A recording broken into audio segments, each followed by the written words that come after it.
So this is part 2 of my win or lose videos. Sorry this took so long.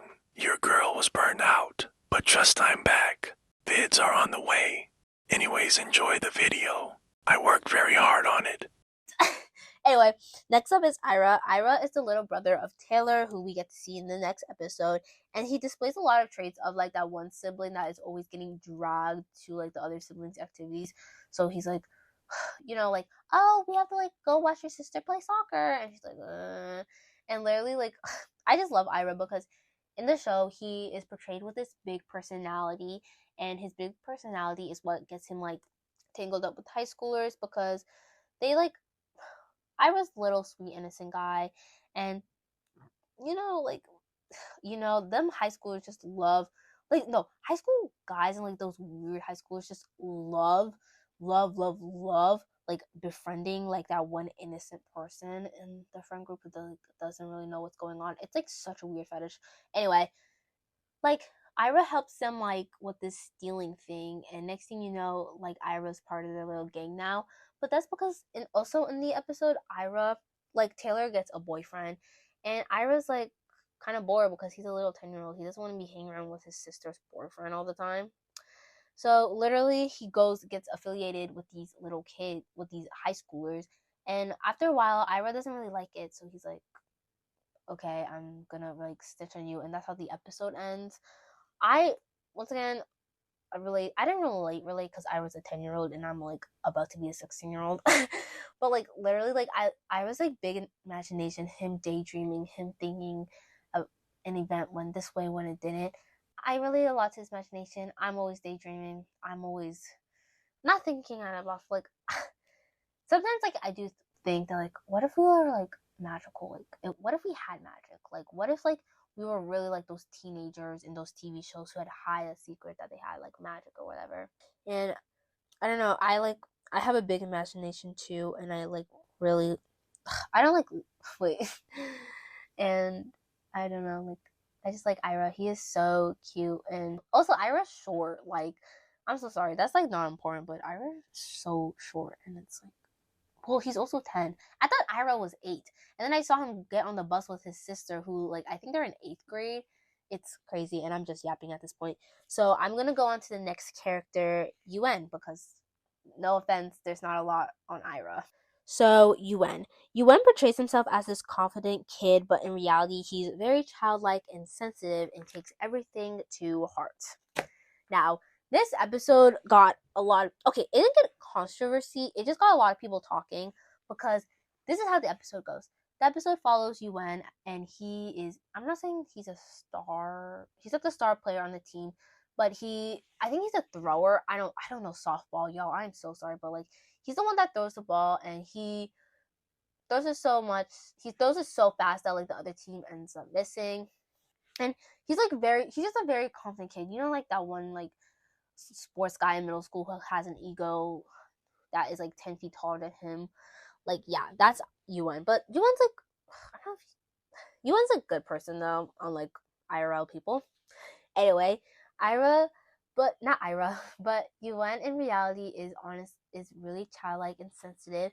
And throughout the episode, we see him battle with this childlike and his sensitive part because he doesn't want people to know about him being soft and him being like really like sensitive and stuff. So he like portrays it with this confident persona, which I feel like which I feel like a lot of confident people do. Personally, I haven't met anyone like that unless they're just really good at hiding it. But in TV shows, we see that in a lot, and Yuan's like another take on it. And Yuan's also very, very like emotional. Like he takes everything out of proportion, everything. And this like is what leads to like basically the main plot of his episode, his relationship with Taylor. Like I said, like I said before, Taylor is more focused in this episode, and Taylor and Yuan start dating, and the episode basically follows their relationship, and everything is good. You know how middle school relationships are. Like they end up like knowing that they like each other, and they like each other, that they like each other, and then they end up dating, and then something goes astray, and they break up. And that's literally rinse and repeat of middle school relationships. Like, trust me, those relationships be less than like a week, 2 max. It's just like that. And literally, that's how like this relationship goes. Everything's all fine until Taylor is talking to this other guy on the team, and Yuan takes it as like Taylor like flirting or whatever, and like Yuan's jealous because he doesn't want his girl talking to someone else. So he literally like tries to like distract them. Like he tries to like take Taylor away by like saying a joke, and Taylor's like, "Oh, not right now. Like you need to like be more mature and grow up." And Yuan takes this personally. Like I'm telling you, he takes this shit personally because he sees them talking again, and like the first time they were talking, Taylor was like talking to like the guy because the guy had like some personal stuff going on, and it wasn't. There was no flirting. People are saying that like Taylor was flirting. Taylor was not flirting. Like the guy has some serious problems at home. Like he's dealing with his mom, his parents, and Yuan like gets mad jealous over it. And once again, Taylor's just talking to this like at the second time, Taylor's just having a normal conversation with him, and yeah, having a normal conversation, and Yuan gets mad. He literally like starts. You know how guys are when they get mad over the silliest crap. Literally, like when I tell you, Yuan like basically ignores her, won't tell her what's wrong. Literally, like blows her off and gets so mad that he literally like messes. Okay, another like cute moment in the thing is that Taylor wants to be like the next catcher or whatever, and like wants to try for catcher next year, and Ewan helps her, right? And they have this little signal on like what to throw or something, or what time to throw, and literally Taylor, like they're off because they're mad at each other or whatever, and Yuan, when Taylor's literally distracted, mind you, this is the championship games, no time to knock off. He literally could have put that shit aside. No, because in his heart, his life is ending. His little cardboard box that he built up with Taylor is crumbling down. He's mad. He's thinking that Taylor hates her for life. And like little him is literally crying inside, but like actual him is like so mad that he messes up the point, and Taylor fails to catch it, and literally Taylor screams, "I'm done." Okay. Ugh, I'm done.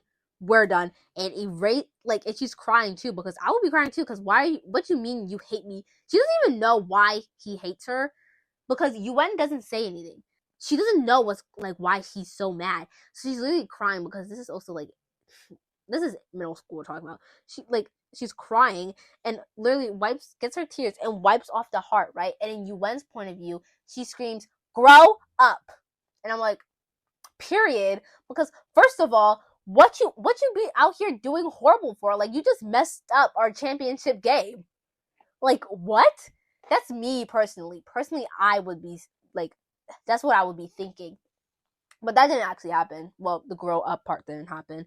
And Yuan's now off feeling like really bad, because Yuan like himself doesn't know, because like himself, he's constantly dealing with it, like battling his child like self, and he like that's his like main problem in the show. And even though Yuan's wrong, it's really relatable trying not to show people like your sensitive side or your child like side, because that is so like frowned upon on. Well, it's frowned upon on because of situations like this.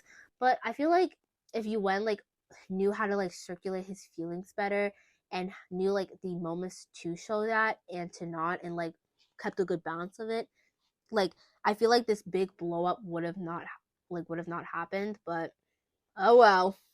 But it's really relatable, and I actually like Yuan a lot. Like, oh my god, like another cute thing about like the point of view thing is that Yuan is like a middle school boy, so he makes this like one video about um like Lori messing up, and like Rochelle like stands up for Lori and says, you made that because you like Lori.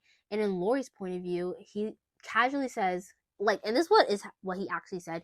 He says that like, "Oh, I don't like Lori, I like Taylor." But in his mind, he literally screams, "I like Taylor!" And like literally like he tries to play it off once again, so like he can keep his cool persona. And literally like Taylor just says it.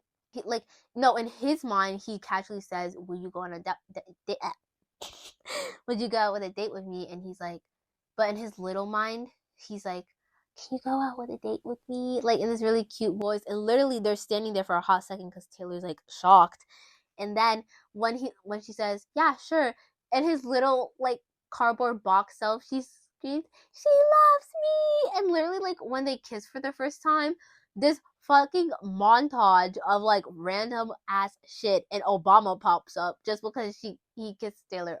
Like, oh my god, like that is so cute. And I wish that like because like it just shows that like, oh, if you show your sensitive side, like you will be accepted, and like also like throughout the relationship in his cardboard box he let Taylor in, and like it grows bigger, and it just shows that like if you just open your heart to people, like it can be a good thing. Sadly that did not last, but you know, it was still cute. Next, wait, who is next? Next up is Kai. Okay, so Kai is the newest member of the team, and she struggles with being a perfectionist and living up to her dad's standards. Now, Win or Lose got a lot of positive feedback, like praise and stuff. The only big controversy that Win or Lose really got was Disney removing the trans plot line. So if you don't know, Kai is trans. It's very obvious, and originally the original plot was that she was going to be struggling with her identity. You know, like sexual identity, like her not feeling like she's a guy, like her like trying to feel like more like girl, but like there's moments where she like still feels like her guy, and like she feels like very like not conflicted on like what her identity is. No, like yeah, she's very conflicted on her identity and like trying to like figure it out, but like Disney cut it, or like Disney didn't approve of it. So like they switched it to her being a perfectionist. So that got obviously a lot of people mad, and they were saying like, oh, why did they cut her thing off, like homophobic, and it is homophobic to cut like a plot line like that, because like what was the reason for cutting that out? But the thing is, and here's my take on it, even though they cut the plot line out, and I feel like that would have been very beneficial, because we don't really get to see stuff like that in like media, in like media anymore, and it would be very beneficial not only to like people who like not only for people who have transitioned and have like dealt with those, but like with people who like may feel like they're dealing with that now, like someone to relate to, and that would have been very nice. And it's not like they cut Kai being trans altogether. There are very obvious signs that Kai is trans. Like when we originally meet Kai, she has what's it? She has dreads.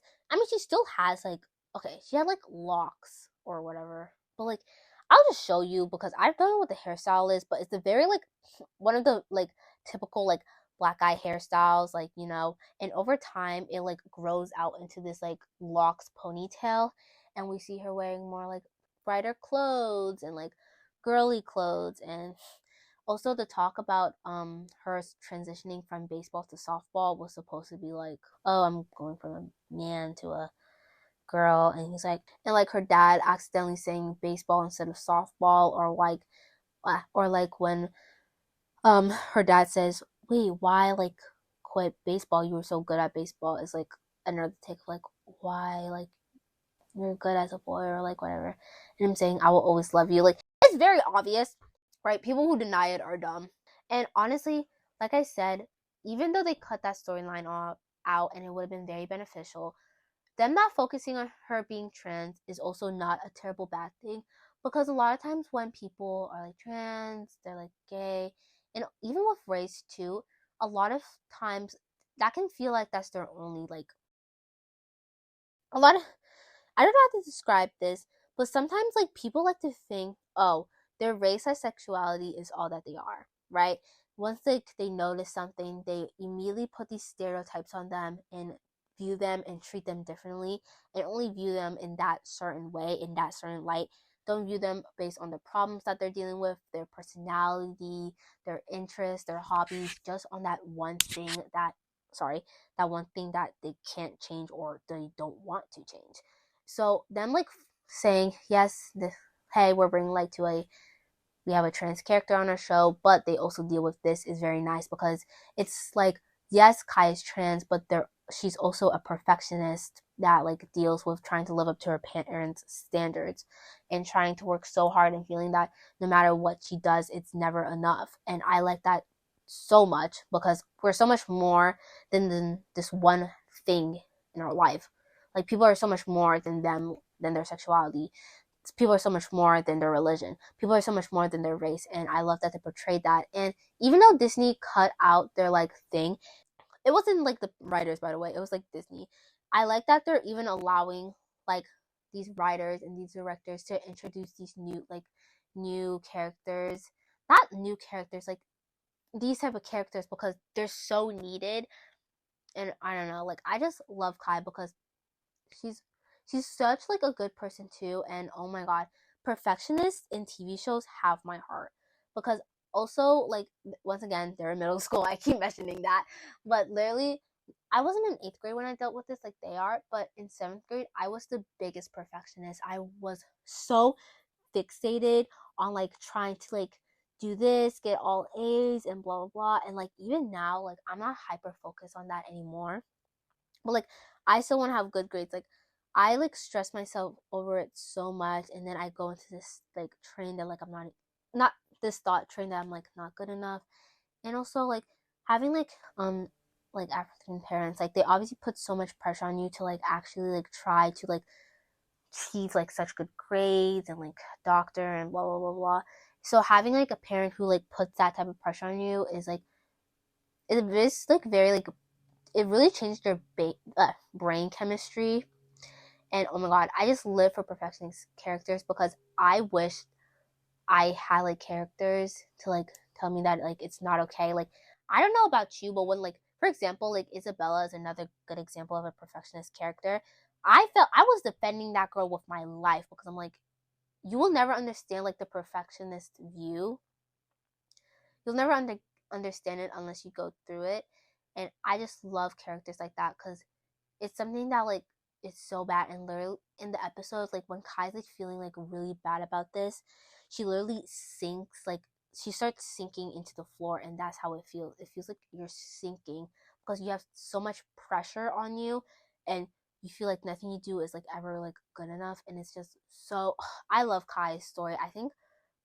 I feel like hers is definitely the most impactful, because we're finally having a character, like a type of character represented that like we don't really get to see. And I love that.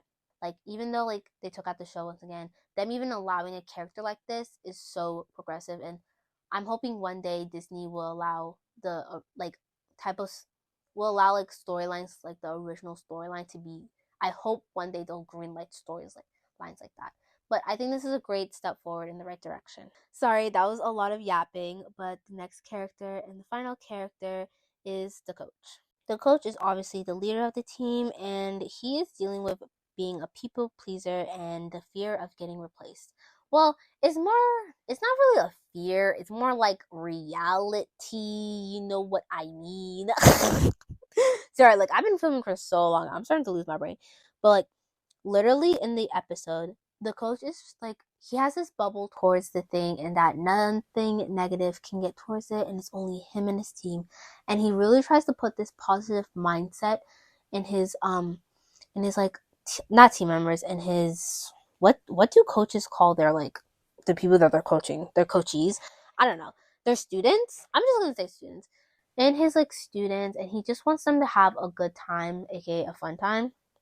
Good time, fun time. Anyway, he deals with this. Like he also deals with being a people pleaser, because not only is he trying to like please his like team, like like make sure that they're loved and stuff. He's also trying to please the parents. Like they want their kids to be getting the best, blah blah blah.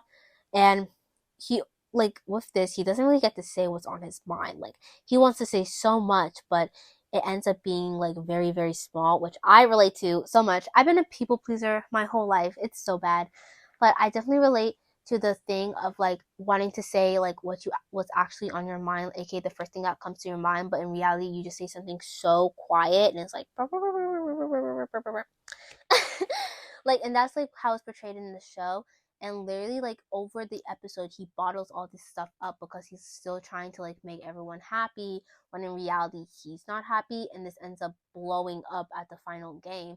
And he also realizes that his people, like him like being so focused on like pleasing the parents and bottling all this stuff up, that he doesn't even notice, but his team like is not like falling apart, but like it's falling apart because everyone's dealing with so many stuff. And like in before the championship games, I love how they did this. They like do this this thing with the camera, and they like go around to each every one of the characters, and we can see like the problems that they are dealing with that we just saw in like the previous episodes. And oh my god, 5-star cinema. They should win an award for just that scene alone because it's like, ugh. I don't know, it's just too good. Their animation degrees are coming to work. Now, anyway. Like I said, he also deals with getting replaced. So basically Kai's dad is this D1 alum. And the parents are like, oh, like, you're great and all, but like, you're not really pushing the kids. So they replace him. And I'm like, when I'm watching this, I'm like, can the parents even do that? Like, isn't it like the school that hires him? Like, I don't think they're affiliated with the school because like their team thing is Pickles, right? They're like, team name is like the Pickles or whatever, but like, I don't think their school is Pickles Middle School or I don't know. I don't think it's Pickles Middle School though. So literally, like, he's dealing with that, and that's also another reason why he bottles things up because he wants something to say. Because like, obviously, if I'm getting replaced by some kid who just came by a dad who just came in this school year, I would be mad too. Like, what the heck? And literally, the parents are having no sympathy. Like, what the heck? Like, who told you that you're the hiree, the recruiter, mister? Like, it's just so like, ew, like, ho, bitch, ho. Sorry, but I really liked how like they displayed like bottling up your feelings, like you're puffing up, because that's gonna come out soon enough. Like, you can like try your best, but like you're going to explode, and we see him explode at the end of the episode. And I just really like how that was portrayed, and I like the final episode, like seeing everyone's point of view come together, seeing everyone yeah, everyone's point of view coming together, and and like at the end it all got resolved. And even though they didn't win their championships games, they don't really care because like not realizing that like their problems aren't real, but like everyone's problems end up getting resolved. Like, Kai like tells her dad how she's truly feeling. Like, Rochelle like bonds back with her mom. She gets back to the championship games. Lori like fixes her Lori like reduces her blob. Like, everything comes together, and it's really like your problems may seem so big now, but like they will get better over time. And we see that like their problems did get better. They might not be fixed like forever, like they might pop up again, but like we know that like at the moment, because like, well, at least now you know that your problems aren't forever. Like, if you went through this, you can like deal with like worser things. Like, I don't know how to describe this, but like knowing that like, okay, I'm able to get out of this, I can get out of other stuff too. And that's so important. And those kids definitely need it when they're about to enter high school. And with that, that's the end of the episode. I hope you liked this video. I really liked the show. It was so great. Anyway, I hope you liked this video like I just said like 2 seconds ago. Make sure to like, comment, and subscribe, and I'll see you later.